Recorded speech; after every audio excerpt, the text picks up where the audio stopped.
Listen guys, मैं कोई speaker या मोटिवेटर नहीं हूँ, ना ही मैं यहाँ आपको बस कर दिखाना है वाली स्पीच सुनाने आई हूँ। जो भी शेयर कर रही हूँ वो मेरी लाइफ का एक्सपीरियंस है, जो चीज़ें मैंने देखी, सीखी और अप्लाई की। अब सुनना है या इग्नोर करना है वो आपकी चॉइस है, लेकिन अगर आप यहाँ तक आए हैं तो सुनते ही जाएं, शायद कोई भला हो जाएगा या शायद मेरी बातें थोड़ी बहुत हेल्प कर जाएं किसी पार्ट ऑफ लाइफ में। सबसे पहला स्टेप कि तुम चाहते क्या हो, तुम क्या चाहते हो। सबसे बड़ा मसला ये है कि हम सब बदलना चाहते हैं, बट किसी को समझ नहीं आता कि शुरू कहाँ से करें। कोई कहता है सेल्फ इम्प्रूवमेंट का मतलब जिम जाना है, कोई कहता है पैसा कमाओ दुनिया सेट हो जाएगी, कोई बोलता है दीन पे फोकस करो सब कुछ ठीक हो जाएगा। लेकिन सही सेल्फ इम्प्रूवमेंट का मतलब है दोनों को बैलेंस करना। जो सिर्फ दुनिया के पीछे भाग रहे हैं वो भी फ्रस्ट्रेटेड है, और जो सिर्फ इबादत करता है मगर दुनिया के हालात से भागता है वो भी स्ट्रगल कर रहा है।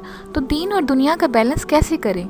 Step 1, fix your relationship with Allah. अगर तुम अपनी सेल्फ इम्प्रूवमेंट को अल्लाह से कनेक्ट नहीं कर रहे तो जो भी प्रोग्रेस होगी वो टेम्परेरी होगी। सबसे पहले नमाज का शेड्यूल सेट करो, ये नॉन नेगोशिएबल है।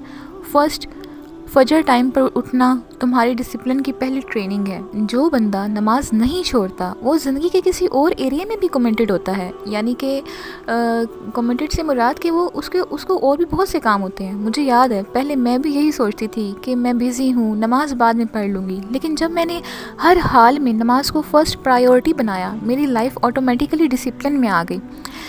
तुम चाहे स्टूडेंट हो, काम करते हो या बिज़नेस चलाते हो, अगर तुम एग्ज़ाम्स या मीटिंग के बीच में भी नमाज के लिए उठ सकते हो तो इसका मतलब है कि तुम अपनी डिज़ायर्स को कंट्रोल करना सीख रहे हो, और ये सेल्फ डिसिप्लिन हर एरिया में काम आएगा। दूसरा स्टेप है fix your daily routine. Self improvement का सबसे बड़ा टेस्ट है तुम अपनी डेली लाइफ को कंट्रोल रखते हो या नहीं। एक बात याद रखना, जो बंदा रैंडमली जीता है वो कभी ग्रो नहीं करता। अपने डेली रूटीन को फिक्स करना शुरू करो। Sleep on time, wake up on time, फजर से पहले उठने की आदत डालो, वरना फजर के टाइम तो लाजमी उठें। एक टाइम फिक्स कर लें, अलार्म लगा लें। कुरान को डेली का हिस्सा बनाओ, कम से कम 10 से 15 मिनट पढ़ना स्टार्ट करें। आहिस्ता आहिस्ता अपनी मिनट्स को और बढ़ा दें, लेकिन 10 से 15 मिनट कुरान को आप लाजमी रीड करें। अपना टाइम स्ट्रक्चर करें, या ये नहीं कि कभी भी उठ गए, कभी भी खा लिया, कभी भी मोबाइल चला लिया। एक स्ट्रॉन्ग मुस्लिम वो होता है जो अपनी लाइफ को कंट्रोल रखता है, ना कि बस फ्लो के साथ चलता रहता है। Step 3, cut distractions. अगर तुम हर वक्त मोबाइल पे लगे हो, हर पोस्ट स्क्रॉल कर रहे हो, हर नोटिफिकेशन पर रिएक्ट कर रहे हो, तो तुम्हारी लाइफ का फोकस ऑटोमेटिकली वीक हो जाएगा। मुझे याद है मैंने एक दफ़ा डिसाइड किया कि मोबाइल का टाइम लिमिट करना है। पहले दिन ही अजीब लग रहा था, फुर्सत से घबराहट हो रही थी कि अब मैं फ्री बैठी हूँ तो मैं क्या करूँ। ओवर थिंकिंग यानी कि माइंड में आ रही थी, लेकिन जो कमिटमेंट खुद से की थी या ब्रेन को की थी, ब्रेन के साथ की थी, उसी पर कायम रही, तो रियलाइज़ हुआ कि कितना एक्स्ट्रा टाइम वेस्ट हो रहा है। यानी कि हम जो कहते हैं कि मोबाइल में लगे रहें तो सोच कहीं आगे पीछे या किसी दूसरी सोच की तरफ नहीं जाएगी। वो हम एक्चुअली वेस्ट ऑफ टाइम ही कर रहे होते हैं। सोशल मीडिया को लिमिट करो। जो चीज़ तुम्हारी लाइफ बेटर नहीं कर रही उसको कम करो। मोबाइल के बिना भी प्रोडक्टिव टाइम स्पेंड करना सीखो। Step 4, 6 month rule, focus on 1 major change. इसका मतलब ये है कि अगर तुम एक साथ सब कुछ चेंज करने की कोशिश करोगे तो कुछ भी नहीं होगा। एक सिंपल फार्मूला याद रखना, 6 से 18 महीने सिर्फ एक चीज़ पर फोकस करो, उसको परफेक्ट करने तक मत छोड़ना। जब वो एक आदत स्ट्रॉन्ग हो जाए तब अगली चीज़ ऐड करो। एग्जाम्पल, पहले नमाज फिक्स करो, फिर कुरान को रूटीन का हिस्सा बनाओ, फिर कोई प्रोडक्टिव स्किल सीखो या बिज़नेस स्टार्ट करो या कुछ भी। यानी कि आहिस्ता आहिस्ता आप अपनी टू डू लिस्ट में ऐड करो। लेकिन पहले एक चीज़ को आप आदत बना लो, फिक्स कर लो कि इस चीज़ को मैंने नहीं छोड़ना। और सबसे प्रायोरिटी पर आप नमाज को रखो कि कुछ भी हो जाए मैंने नमाज को नहीं छोड़ना। उसके लिए आपने टाइम फिक्स कर लेना है। अगर तुम ये एक चीज़ फोकस से इम्प्लीमेंट करते जाओ तो 6 महीने के अंदर तुम्हारी लाइफ कम्प्लीटली शिफ्ट हो सकती है। स्टेप 5, अल्लाह की साइड पे हो या शैतान की।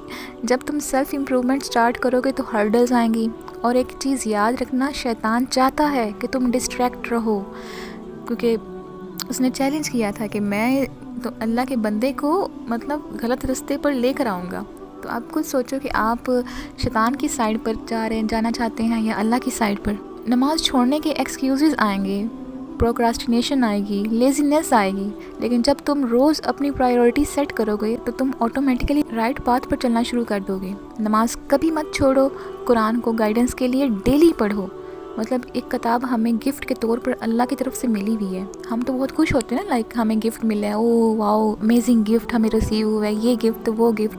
तो अल्लाह की तरफ से हमें इतना प्यारा गिफ्ट जो मिला हुआ है उसकी तरफ हम देखते भी नहीं हैं, ना उसको पढ़ते हैं, ना उसको समझते हैं।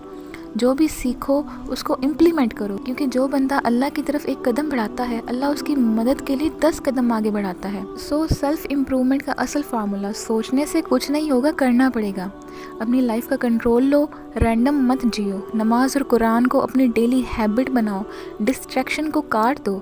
6 मंथ तक एक मेजर चीज़ पर फोकस करो। अपने आप से रोज़ पूछो अल्लाह की साइड हो या शैतान की। बस इतनी सी बात है, जो बंदा इसको फॉलो करेगा उसकी लाइफ डेफिनेटली इम्प्रूव होगी इंशाअल्लाह। क्योंकि इन चीज़ों पर मैंने भी अमल किया और मुझे बहुत चेंजिंग अपनी लाइफ में महसूस हुई। इसलिए मैंने सोचा कि मैं अपनी यूट्यूब फैमिली के साथ भी ये शेयर करती हूँ। अब फैसला तुम्हारा है, क्या तुम अब भी स्क्रॉल करते रहोगे या अपनी लाइफ को सीरियसली लोगे। तो अगर आपको ये वीडियो अच्छी लगी हो या इस वीडियो की ज़रूरत हो किसी को, तो आप उसको ज़रूर शेयर करें, बल्कि इस पर इम्प्लीमेंट भी करें, और ज़्यादा नहीं तो थोड़ा बहुत तो लाजमी करें। अल्लाह हाफ़िज़।